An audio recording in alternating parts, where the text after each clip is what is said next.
Hello,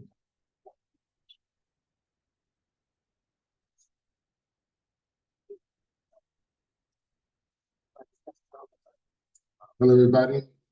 We have a small crowd tonight, but we're going to have a good meeting. First thing before we get started, we all have our refreshments. We have vegan spaghetti,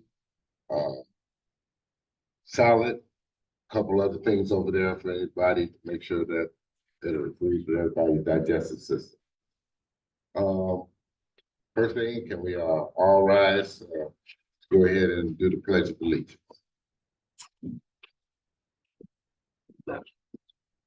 Ready? Begin. I pledge allegiance to the flag of the United States of America and to the republic for which it stands, one nation, under God, indivisible, with liberty and justice for all. Yes. That would be all. I guess it seems like summer has started, because it seems like this is our smallest crowd of the whole year. But I think also too, there's a lot of people getting ready for Sunday for our fundraiser. I think that's going to go ahead and be a very nice event at Sharon Quirk Silver's house.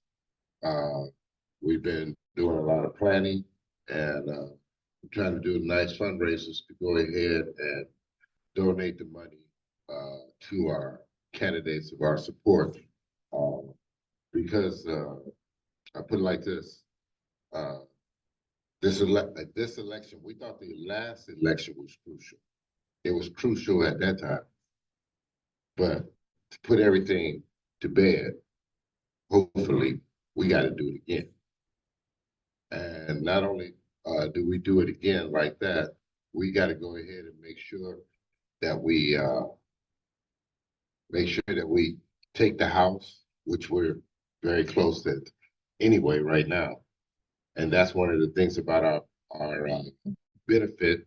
It will be going to a candidate for the U.S. Senate. So things that we will be going ahead and exploring and doing on Thursday, on Sunday. And if anybody has any questions, they're welcome to go ahead and talk to me or Vern, and we can go from there. Okay. And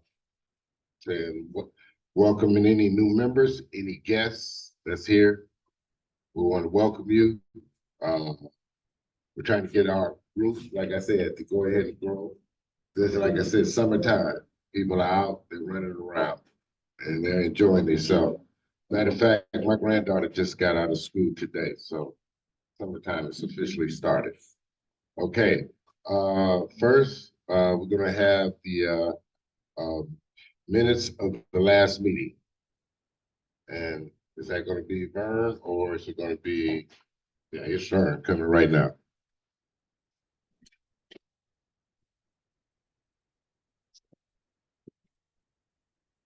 Last meeting, I was named, you voted for me to be the acting recording secretary. That was Greg's concept. And we're still checking with the DPOC if they're still mad at me for supporting Derek Tran during the primary.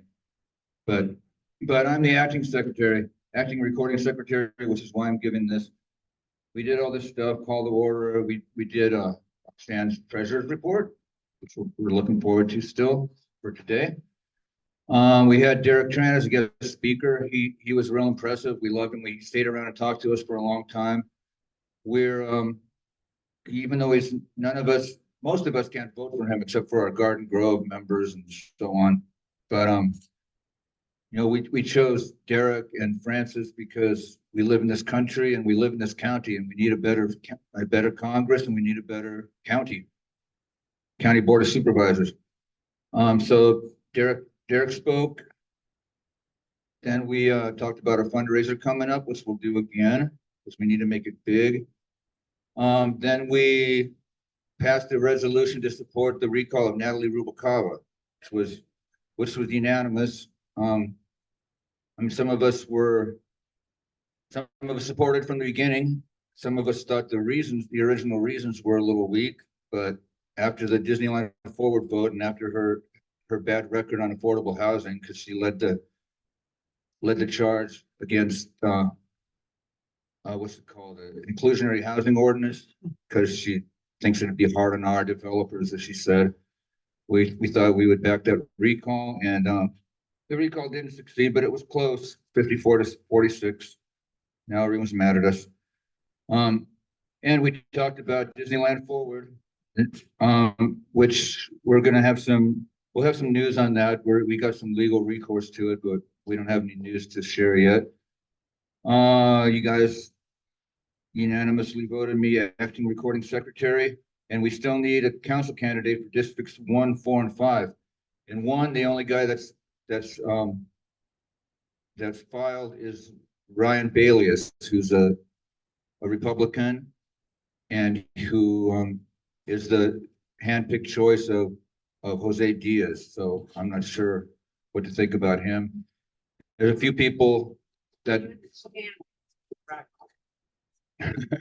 I talked to Jose today. He was funny. He was really friendly. I think he's looking forward to moving to Florida. Ryan was a spoiler when you ran against Jose, huh? Yeah. Well, we wish Denise or Ed Lopez would run. Some lady called Kristen Moss has filed and has Fessel's endorsement, which seems to make her a bad guy. She was connected with the she was an ambassador for the Chamber of Commerce, and yet Cynthia Ward says, "Oh, don't jump to conclusions. She's really good." So I don't know about that. We adjourned. We had food. Kenneth made great food like always, and that's what happened. That's what happened a month ago, May 2nd. Can I get a vote to approve? Yes. Okay. Any problems? All right. Well, then I hand it over to Roxanne for the treasurer's report. She's been working hard.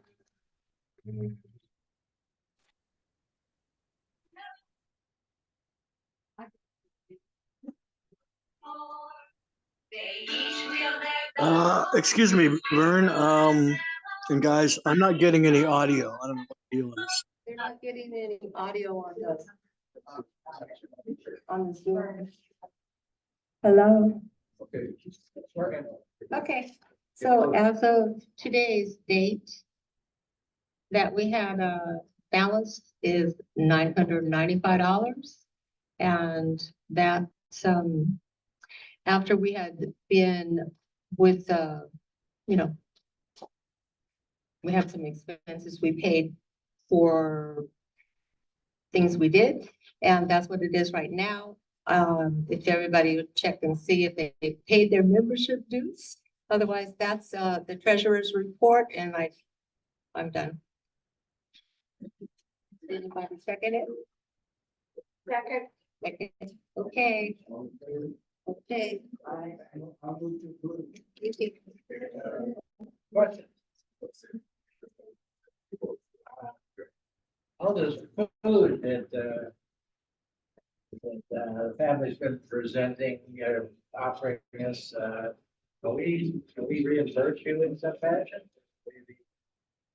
For what? You talking about for this? Or Sunday?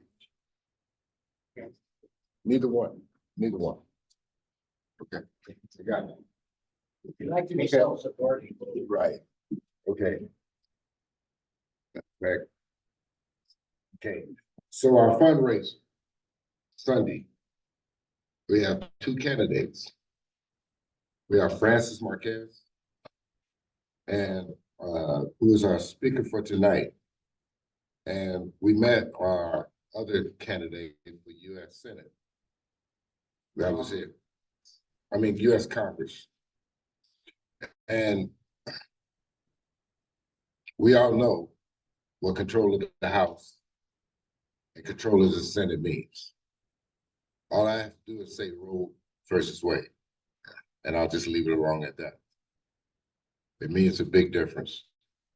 And our local politics, special interests seem to be running wild.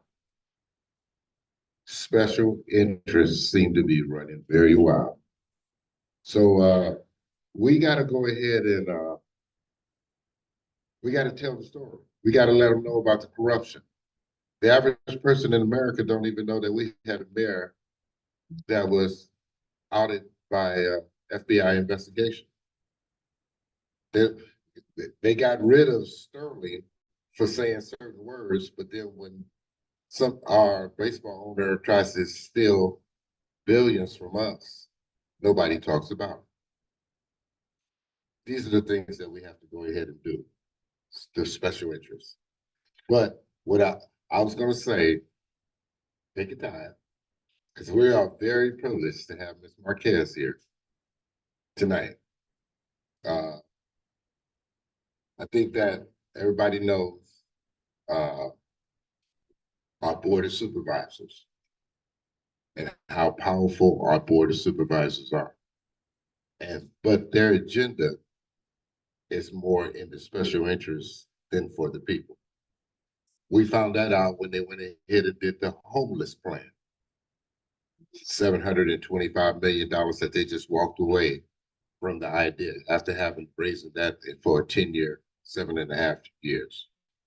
So the point of it is we have to keep certain things out front. Certain things people don't know. And as long as people don't know, then you can fool them. Why? I say that because some people say a lie is a lie just because a person says it. Or it's the truth because they say it. It's the fact behind the matter. So without further ado, I'll give her just a moment. I'm gonna let Vern go ahead and introduce her. Yes. Is it appropriate given your history on? Can you speak here? Is it, no, I can do it. Yeah, but there's people on Zoom that can't hear you. I wanted to know if it's appropriate, given Ms. Marquez's history on the city council, for us to give her a standing ovation before she speaks, as well as after she speaks. On the Cypress City Council, Yes. I vote yes. Do I have a second? Right there. We'll leave it to people who like.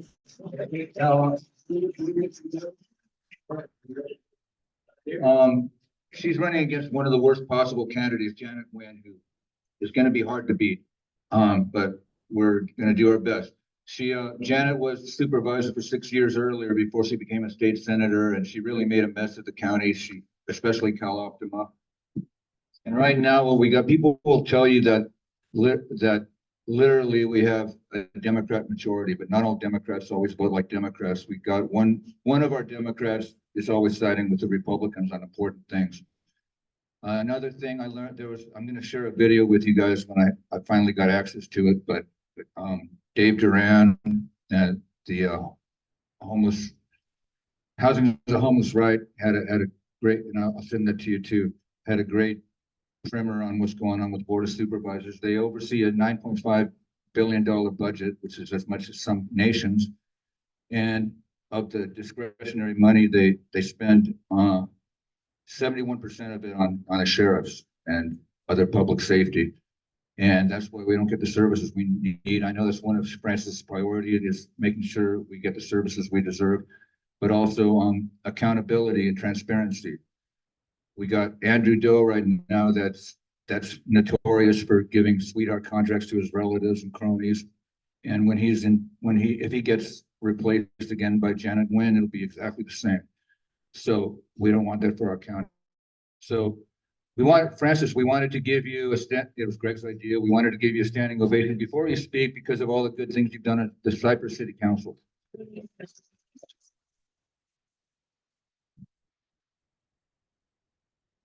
And here, Frances.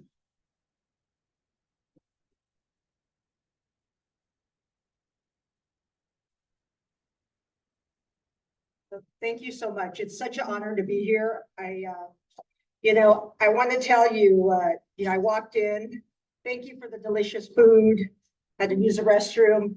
When you're a candidate, you're always running, and you guys are activists. You know how it goes. You're going from place to place to place. So I just wanted to be here tonight to share with you the reasons why I'm running for Orange County Board of Supervisors, District 1. To just tell you quickly a little bit about myself. Who am I? I am a caregiver, a candidate, a professor, and a city council member. I live with my mom in the home that I was raised in Cyprus. My mother's 91. I lost my father at the beginning of COVID. He was a Korean War veteran, and I'm the daughter of parents who were segregated. The Mendez case enabled my mother and father to be integrated with white children at Whittier High School in 1947. You guys know about the Mendez case? That was pre-Brown, 7 years before Brown versus Board of Education. I will tell you that Thurgood Marshall, who was a member, first African-American on the Supreme Court, is my hero because he worked on the case in the community. He was from Baltimore, a young attorney who came and worked on that case. And my life would not be what it is today if he hadn't helped win that case. I wouldn't be standing here in front of you as a college professor who teaches deaf and hard of hearing undergraduate students in American Sign Language. I wouldn't have been able to get my bachelor's from UCLA in history, my master's in public policy from Claremont Graduate University, and my PhD from Claremont as well. None of those opportunities would have happened if he hadn't helped win that case. So I'm grateful for that. I'm grateful to be the parents of the daughter of Frank and Sally Marquez. I brought some pictures, and that's my intern in the back, Hunter. Hunter, can you bring the pictures up, please, and show them? It's my mother's high school picture, and I love old pictures. My mother's high school picture and my father's picture in his service uniform. My father was a proud veteran. He had his military ID in his wallet from the day he started serving in 1951 until the day he passed away. And that card stayed intact. Just amazing. I have his wallet at home. And he was proud of his service. And as his daughter, I'm proud that I've been able to extend service in a different way. My parents had 6 children. I'm the 5th daughter, 5 girls, and I have a younger brother.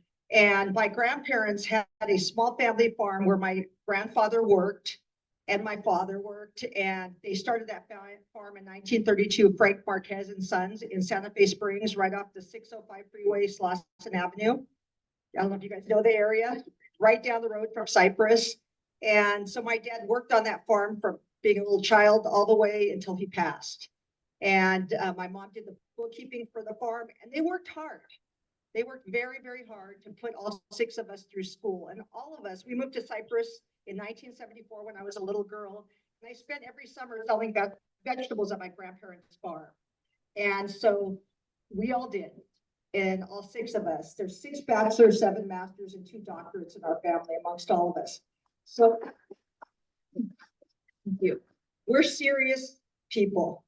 And I'm serious person that's running for this office, that had the ability in college to do an internship with Congressman Edward Roybal, the Roybal Federal Buildings in downtown LA.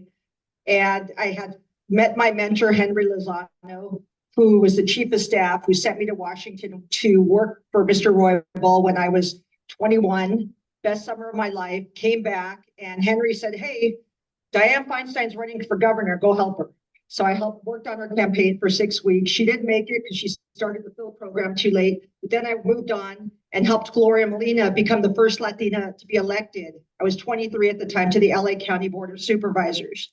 I'm not sure if you guys are aware, I will be the first Latina in Orange County to be elected to the Orange County Board of Supervisors. It's time. It's time. That was 1991. That was, so we need to catch up in Orange County.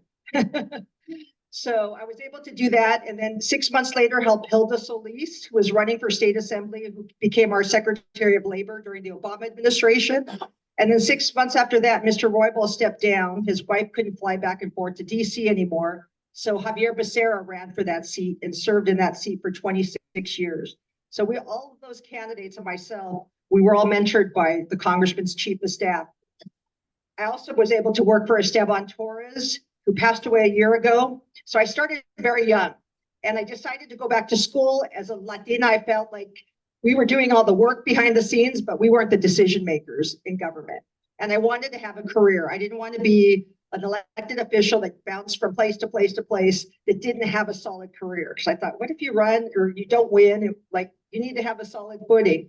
So I went back to school and got my master's in public policy, a PhD. My 2 subfields are public policy and American politics, and was hired by Gallaudet University, a liberal arts university of Washington, D.C. So Gallaudet has been my employer since 2004. And I teach undergraduate students. This is who are deaf and hard of hearing. This is H, hard of hearing. And that's been my career. And I have to say, after 6 years, I got my permanent status in DC in 2006. I was missing government. So I did a internship, or actually a congressional fellowship, with Congressman Mike Honda. Does anybody know him from San Jose? He's retired now. Mr. Honda was a baby in an internment camp in Camp Abachi, Colorado. His family was interned.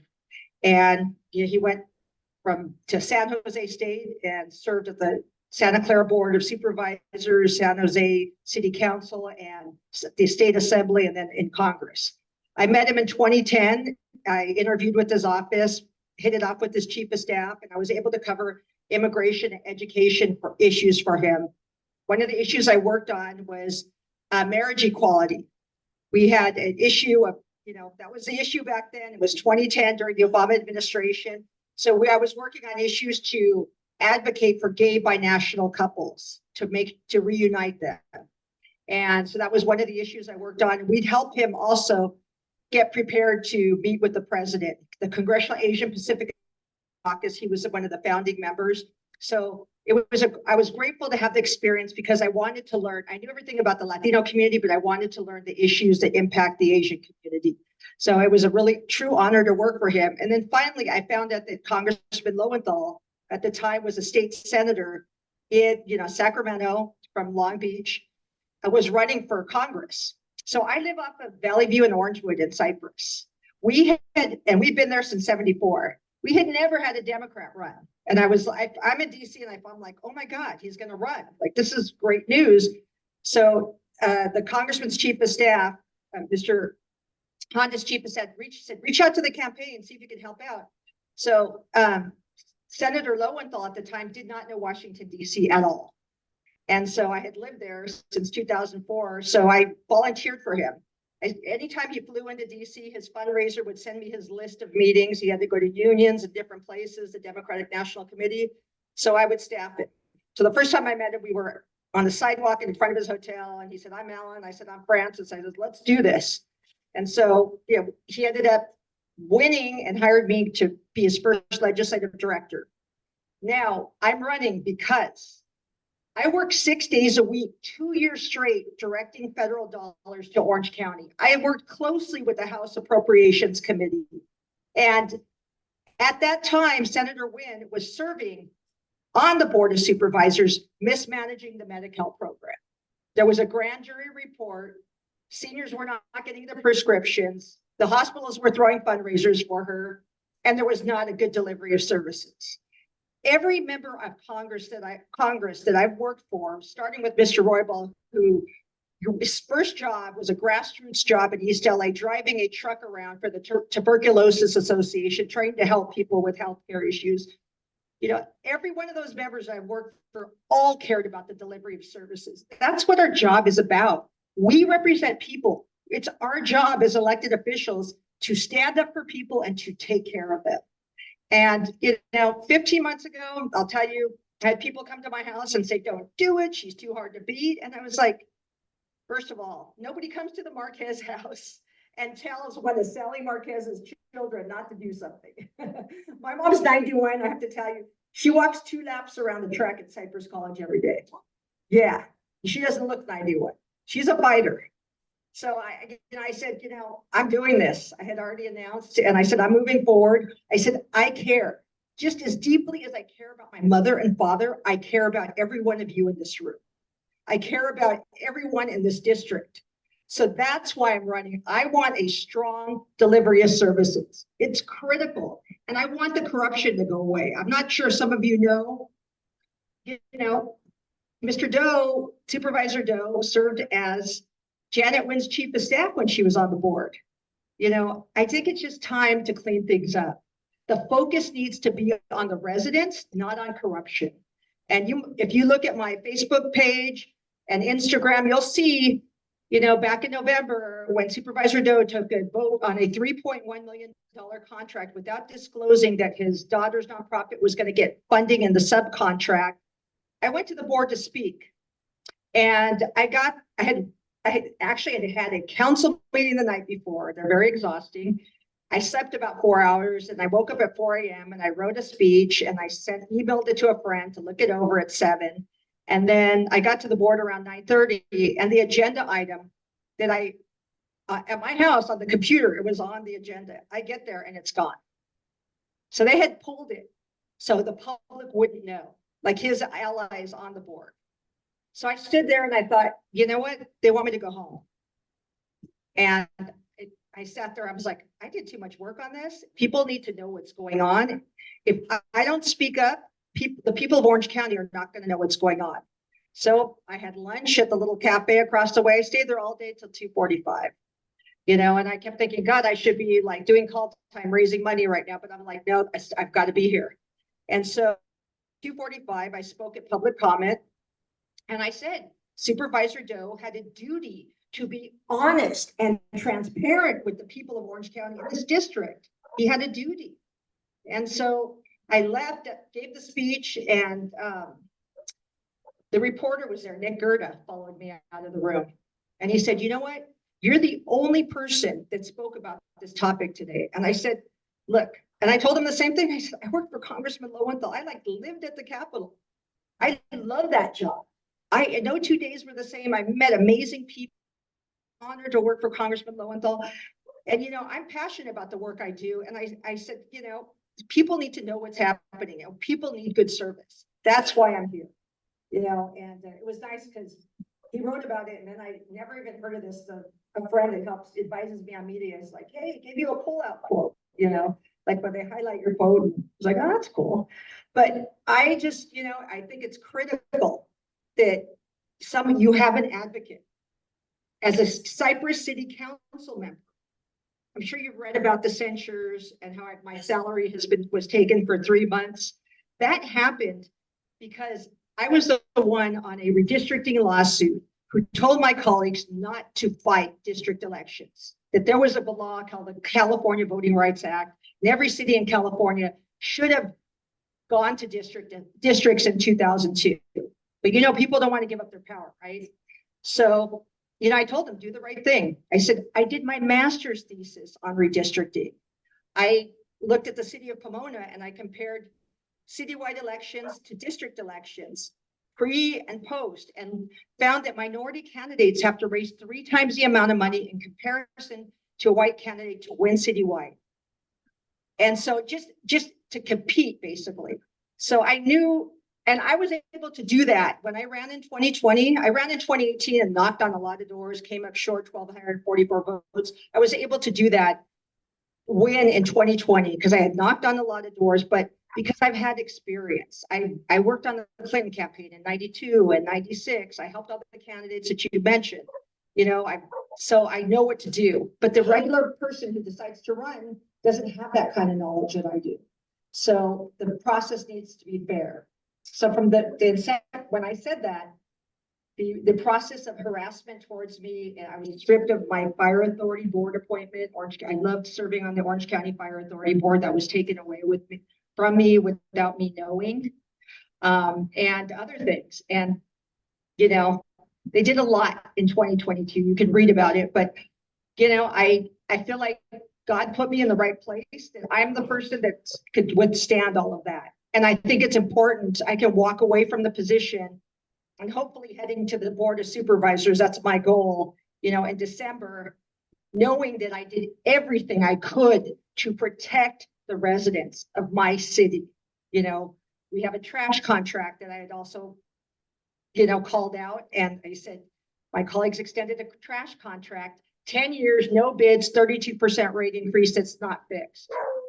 On the night they took that vote, I said, my father worked in the field 7 days a week, to own a home in Cyprus, kids through school. How dare you do this? You just took this vote on the backs of working families in this city. I said, I'm a daughter of this community, and you just did that. And so I've called things out, knowing that they were going to come after me, and that's what they've done. But I'm proud that I did it. We were able to stop when I first got elected. I had a vote. We were able to stop a trash transfer station and a CNG fueling station from being built in the public works yard, which shares a wall with the neighborhood. So could you imagine having a trash transfer station looking over your wall? So we were able to organize the community and stop that. So I just want you to know, I don't want to go on too long, but I want you to know that on the Board of Supervisors, I will be there. I'm the taxpayer watchdog. I protect people. I want all county programs evaluated. I teach policy evaluation.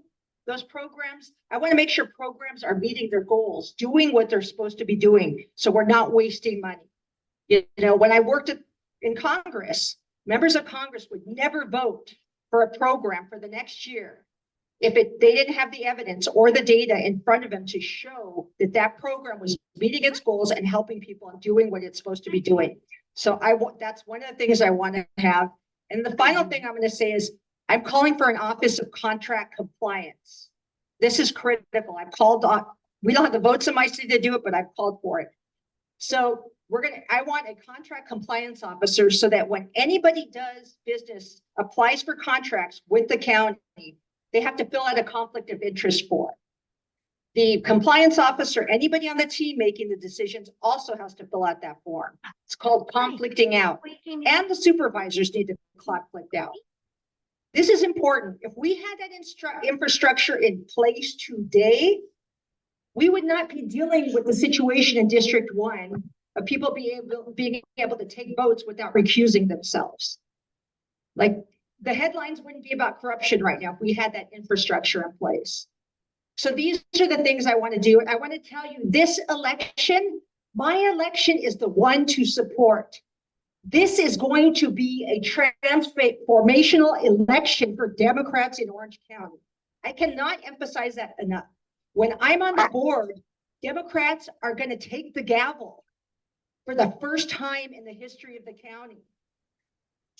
Groups that have been mistreated, the LGBTQ community that's been mistreated, will be treated well. There was a resolution that the current supervisor didn't want to sign condemning Islamophobia.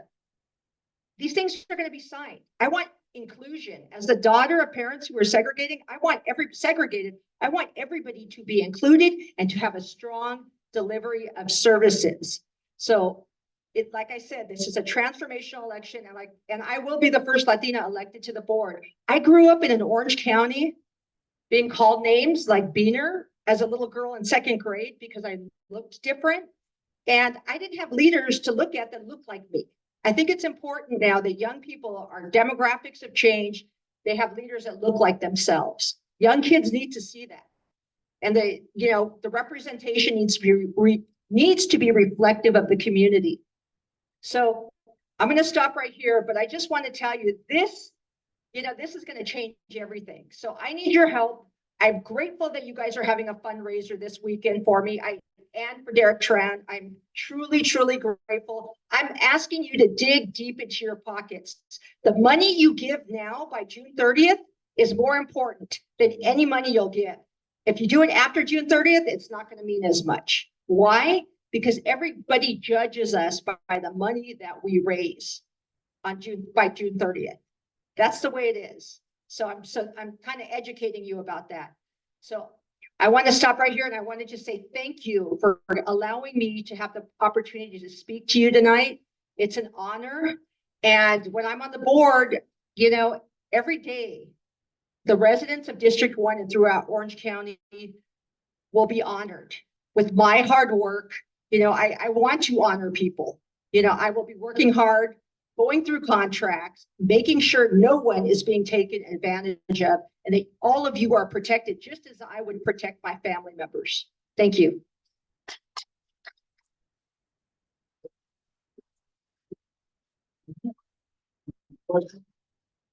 So we're on the backside of the primary, as you see already. And the folks who didn't vote for you and didn't vote for Senator Nguyen, probably 20 or 30%. So I guess probably. So what does that group look like? What is the message that you think speaks to them the most? What's the reason they're going to vote for you? What's the reason they're not going to vote for Senator Nguyen? What, I have to say that I knew when I ran that my credentials had to mean something and the work that I've done. You know, I'm going to be looking at the different groups. Women, I have an endorsement by Planned Parenthood. What's going to be on the ballot this fall? Can someone tell me? Abortion and IVF. You know, I want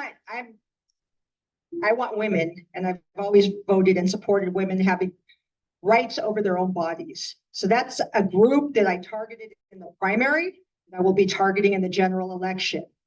You know, the Vietnamese community, I have been talking to people that, you know, ran and their supporters, and they've come to me now and said, you know, my seniors, you know, they're ready to vote for you because you are about transparency and accountability, and you want a strong delivery of services. So that's the message. And that's the message also to more conservative voters. This is a nonpartisan race. There won't be a D next to my name. So, you know, the transparency, accountability, taxpayer watchdog, all of that is very, very important. So those are the types of messages that I will be sending out to different groups. I'm a Latina. My personal story to Latino voters is important. It's a big deal.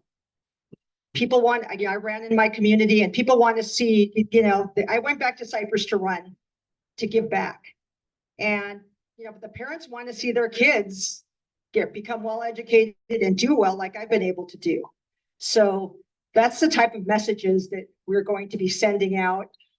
I will tell you, you know, that I was outspent 10-1 in the primary. I knocked on thousands of doors. These feet and these legs have been everywhere in that district. Fountain Valley, Huntington Beach, Seal Beach, Garden Grove, Westminster, Cypress, Rossmore, Los Alamitos, La Palma, and Midway City. I have young people. We've got Hunter in the back, and I have Hannah Rice, who's a student at Chapman University, who's getting college credit for volunteering for me and serving as an intern. I'm bringing in lots of young people to help. This is for them. They deserve to have good leaders that are going to watch out for them and ensure that they have a strong future, and leaders that take care of their family members. So that's some of the messages that I will be giving out. Does that cover everything for you?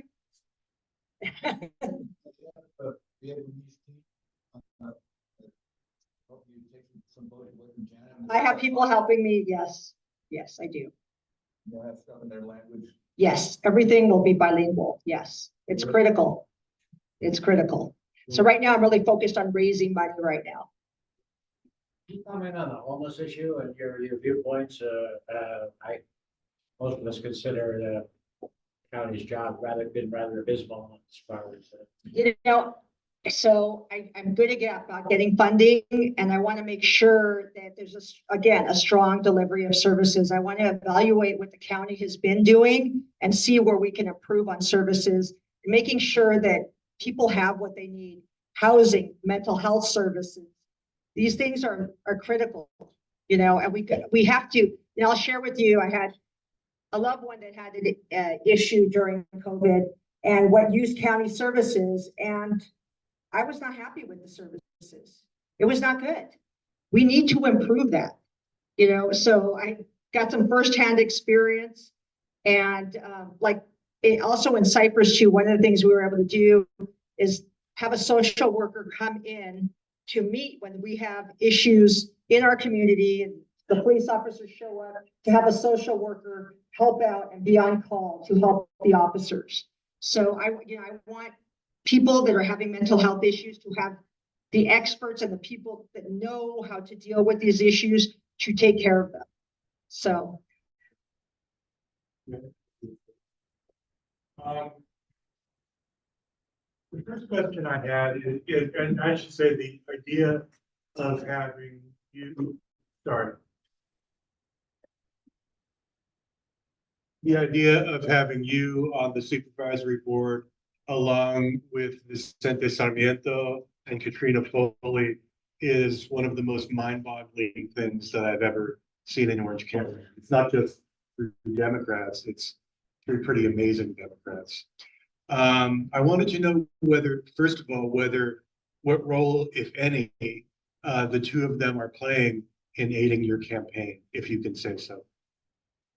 Right now, I'm just talked to them and, you know, we're just talking right now. That's about it. They know, Jeff. Yeah, they do. Yeah. The second thing is, and I mean this in the nicest possible way, you strike me as a complete freak in the sense, let me finish, in the sense that John Lewis, who was I think a major idol of many of us here, was a freak in that you seem to be interested in causing good trouble, sort of our motto here.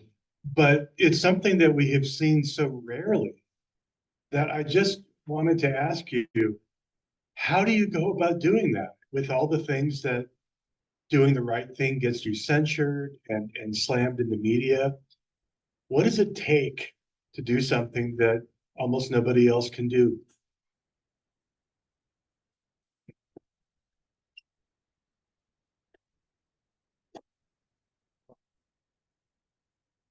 It's about having a deep love for people who are vulnerable. That's what it's about. I feel that I have been super lucky. I've been extremely lucky to have wonderful parents, to go through siblings, to go through a good school system, to do all the things that I've been able to do.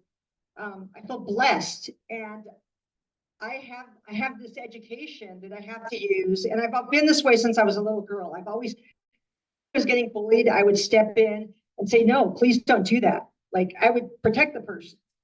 And that's just how I was raised. My parents raised us to speak out and to protect people. And when you see something that's wrong, to say something.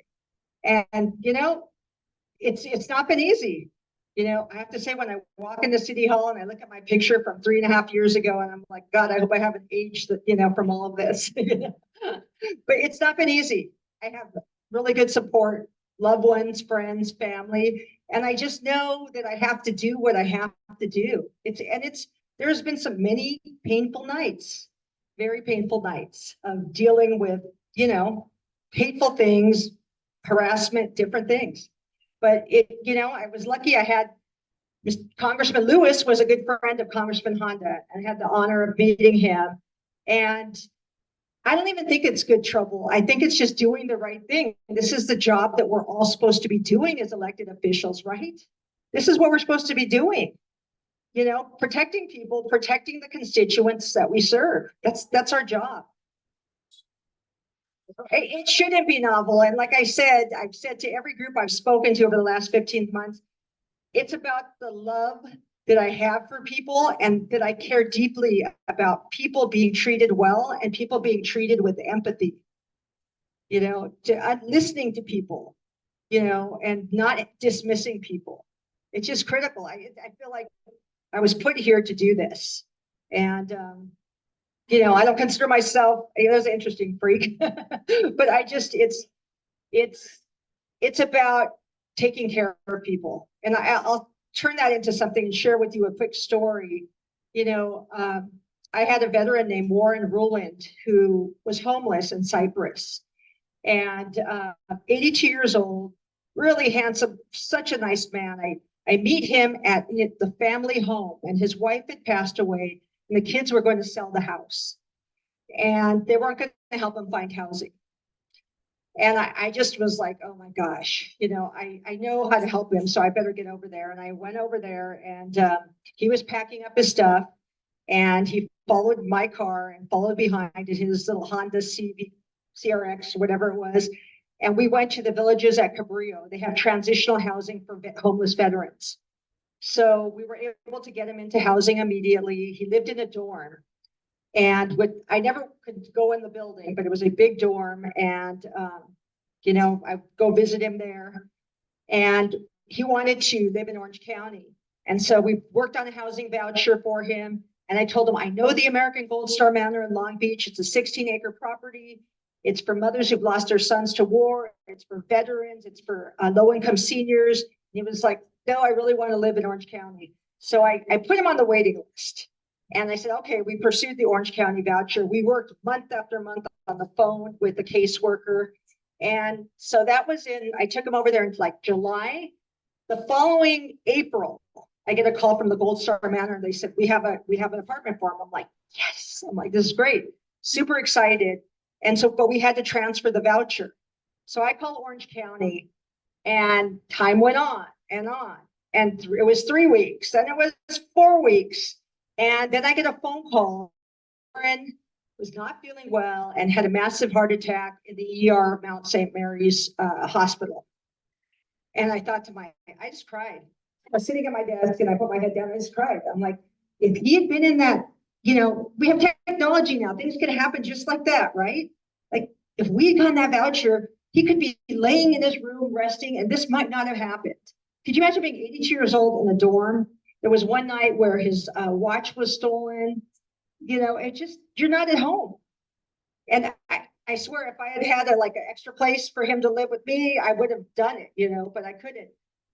So anyways, I went to the American Legion in Cyprus that day. And actually he was in the hospital. I went like a few days later to get myself together and I went with forgetting the name of them, but I went with people from the American Legion, the chaplains. I went with 3 chaplains because I couldn't go alone.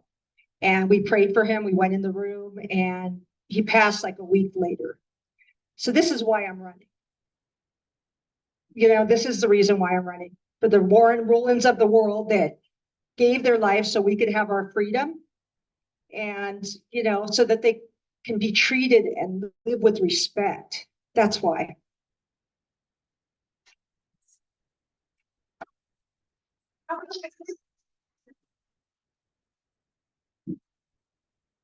I don't know. I didn't know the family. Yeah, they just weren't going to help him. So I said, somebody's got to go help him. So I did.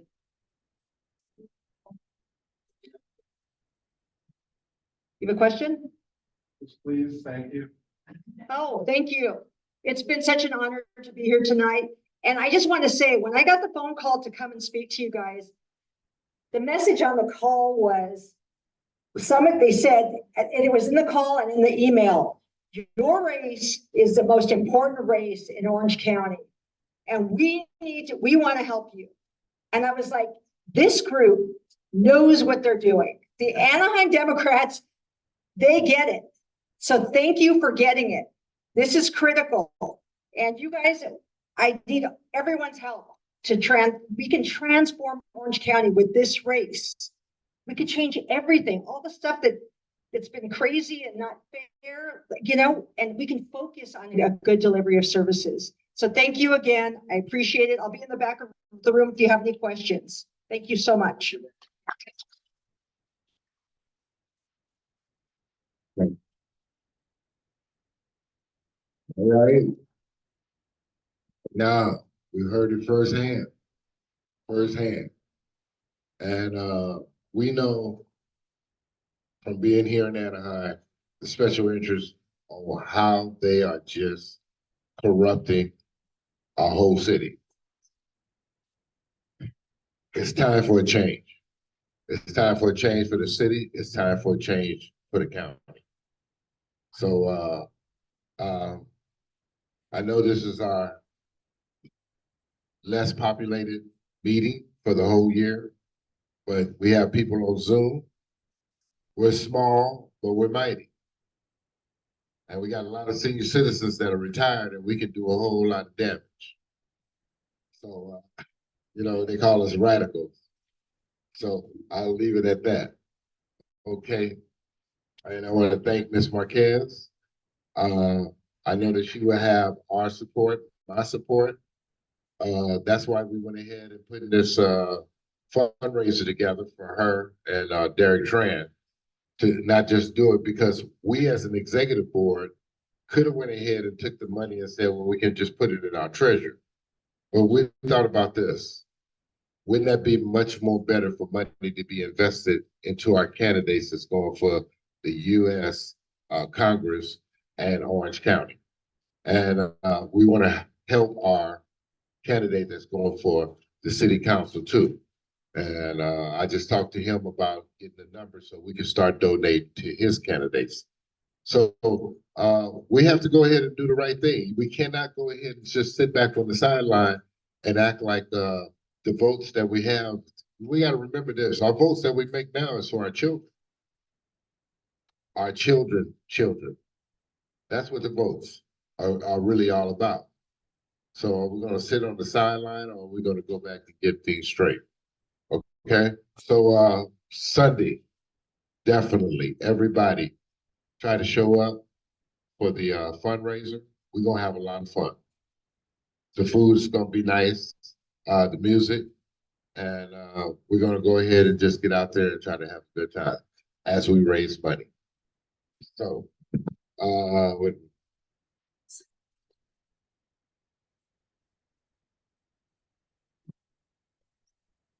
okay, the speaker.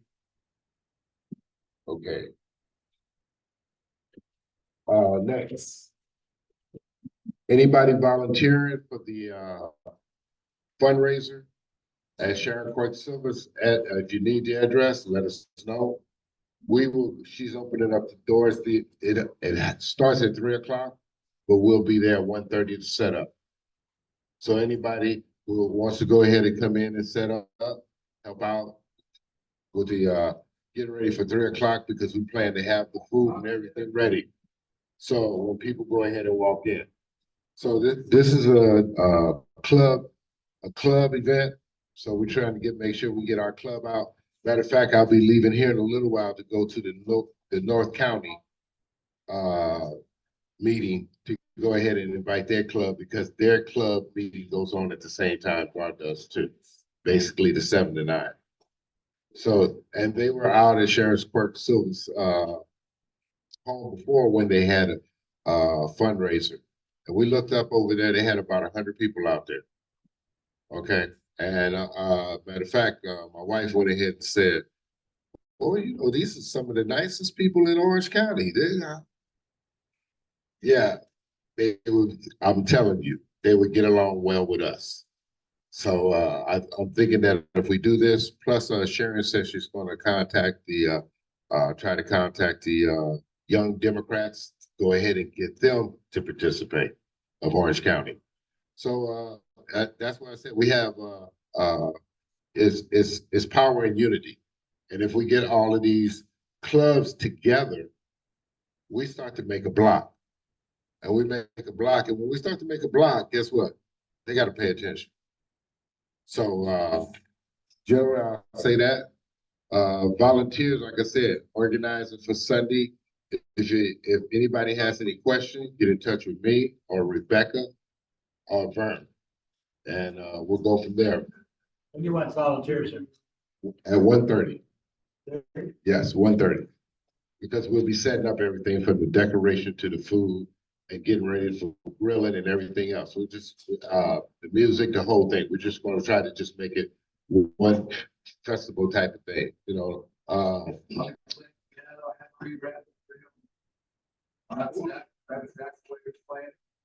So that's why I'm saying we're trying to make this an enjoyable thing, and we're trying to go ahead and get out the same amount of people. We're trying to reach a goal of 100 people. We don't know. This is our first time putting this together like this, but I'm inviting neighbors. People are inviting neighbors. The main thing is that we get out so we can go ahead and put that word out for these candidates. We can put something in their pocket, because like we had said, it's one thing to talk, it's another thing to do. Not only do we go ahead and put money into their pockets, we want to get out there and we need to knock on doors, whatever we need to go ahead and do. We need to go ahead and make sure that everybody knows, because the money has been lying and we need to go ahead and tell the truth about it. Okay? Okay. Anybody at this point with the agenda, anybody have any announcement? No new announcement? Hello. Vern, somebody said, Vern. Somebody's over here saying hello. Hello. See, Ms. What's Marquez, going on? we do have people over here that's on. Hey, Vern, Hey, I just wanted sounds to like David. make the announcement about June 11th. Oh, Can you- June Can you 11th. do that? Yeah. Tell me what you want me to say.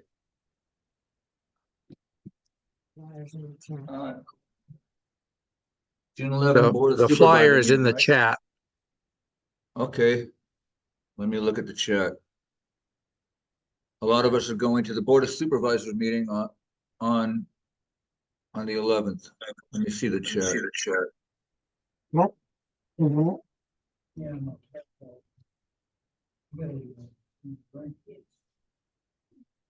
Oh, I see a question for Francis. It's, it, you can go ahead and go to the flyer. I can send her The flyer. email or Huh? something. Yeah, she's just talking about the about over 50% of the budget going to law enforcement, but actually it's more than that, isn't it, David? It's like 71%.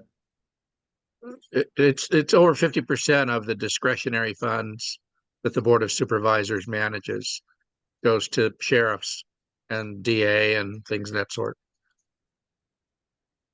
Roy's saying he couldn't hear. Were the rest of you able to hear?